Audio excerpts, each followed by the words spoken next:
The new BMW Operating System 9 offers intuitive touch control on the BMW Curved Display.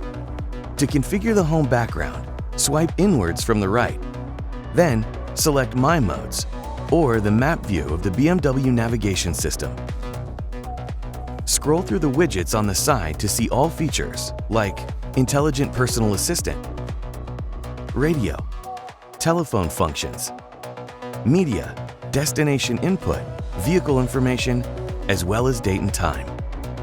Swipe right and left on the widget for more content and direct access to the most important features. Tap a widget to enter its menu. The menu dock at the bottom leads to all apps,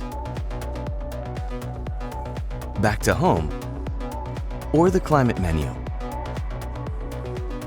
Press plus or minus to adjust the temperature for the automatic intelligent climate control. Tap the symbol in the temperature control to set seat or steering wheel heating.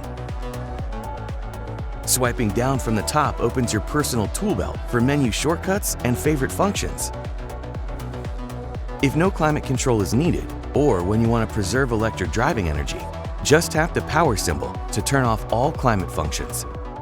Continue watching our how-to series to get the most out of your BMW.